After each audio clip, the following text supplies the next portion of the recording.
یہ دنیا ہے، دنیا میں عام طور پر دو چیزوں کا سامنا کرنا پڑتا ہے۔ ایک تو دنیا میں یا تو مسائل ہیں یا تو وسائل ہیں۔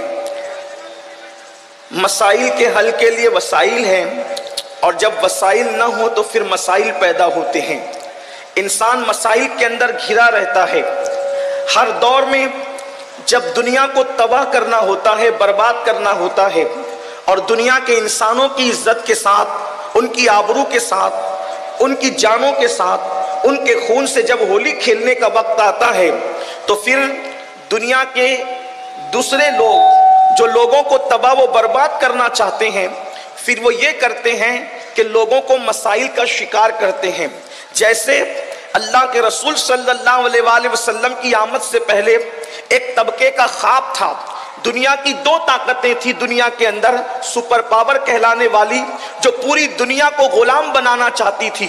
اس لیے دنیا کے اندر انہوں نے بے شمار مسائل پیدا کر رکھے تھے، مگر اللہ کے رسول صلی اللہ علیہ وآلہ وسلم جب اس فرش خاک گیتی پر تشریف لائے تو اللہ کے رسول صلی اللہ علیہ وآلہ وسلم نے اپنے اشارے ابرو سے اور اپنی عظیم محنتوں سے میرے آقا علیہ الصلوۃ والتسلیم نے اللہ اکبر دنیا سے مسائل کا خاتمہ فرمایا، اور وہ قوم جو نمک اور کافور میں فرق نہیں کر سکتی تھی، اس کو خدا کی پہچان عطا فرمائی۔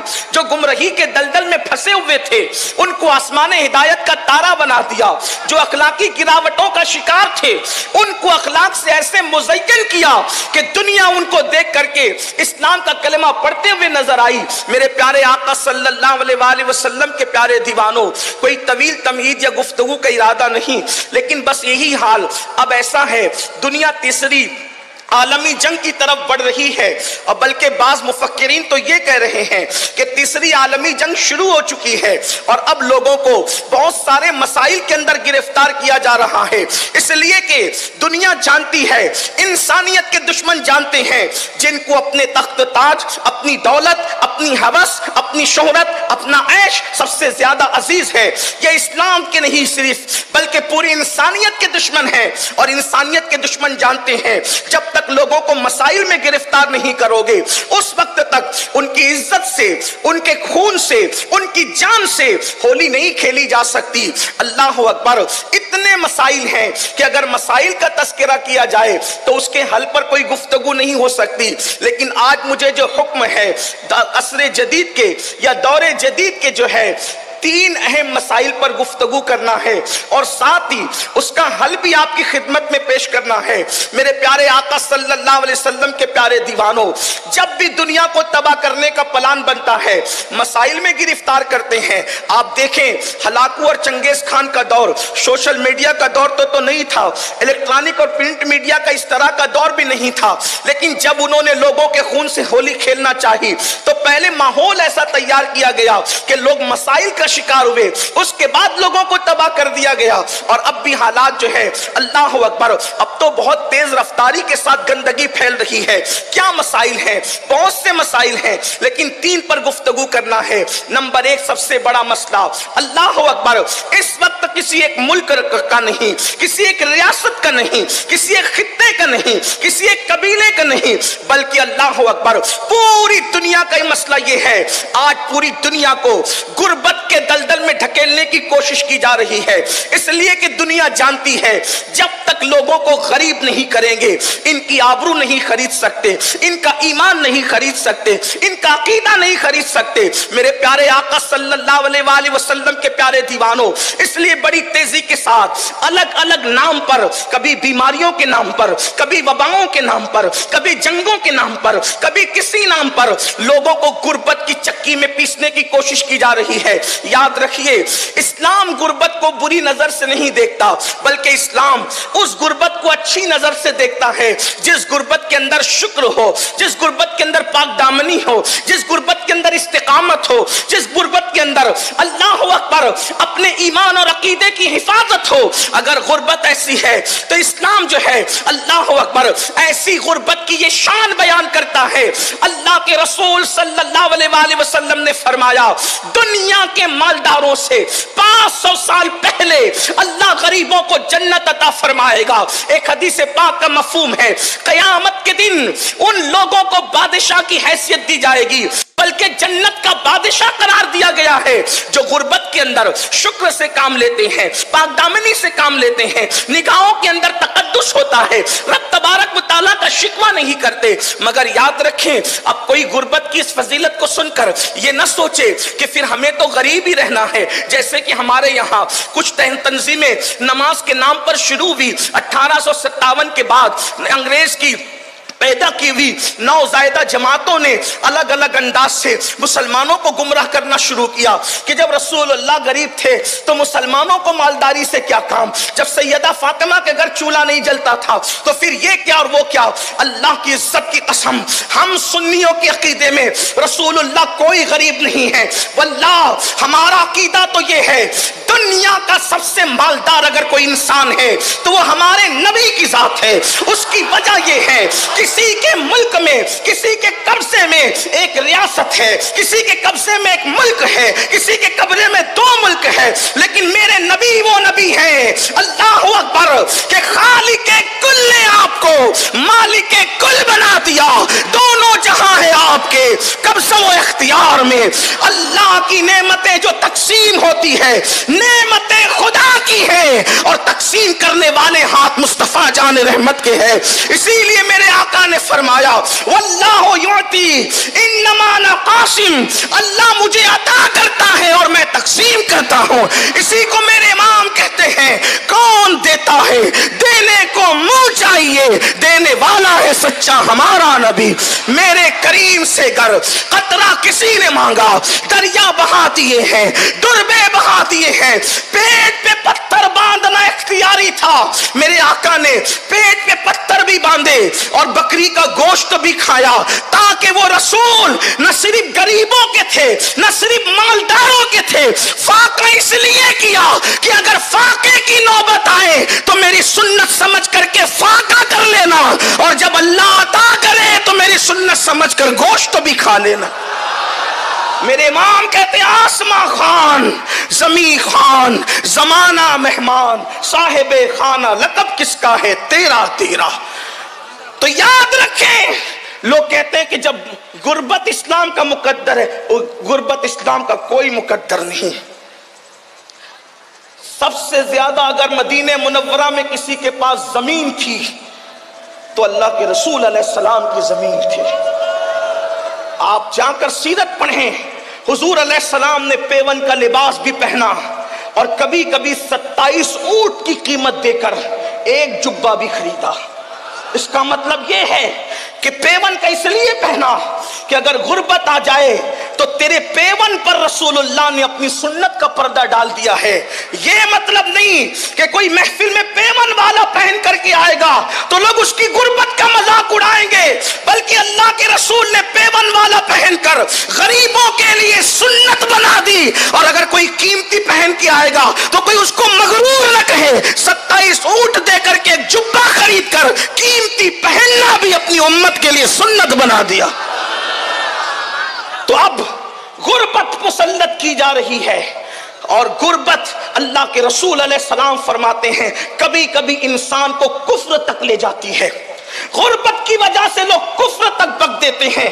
یہ لوجوں میں بکنے والی بچیاں، ارتداد کا فتنہ، ایمان پر منڈلاتے ہوئے خطرات، اس میں سب سے بڑی وجہ ایک غربت بھی ہے۔ غربت کی چکی میں لوگ پس رہے ہیں۔ اس لیے میں بہت طویل میں عرض کر چکا ہوں کہ عصر کا وقت قریب ہے، جلدی سے اپنی گفتگو کو شارٹ کر کے مکمل کرنا ہے۔ غربت کی چکی میں لوگ پس رہے ہیں، ایمان خطرے میں، عقیدہ خطرے میں، عزت خطرے میں، آبرو خطرے میں، جان خطرے میں۔ امام سفیان ثوری رضی اللہ تعالیٰ عنہ فرماتے ہیں اپنی تجوریوں سے مال نکال کر بازاروں میں لگاؤ، تجوریوں میں مال رکھنے کی بجائے مارکیٹ میں لگاؤ،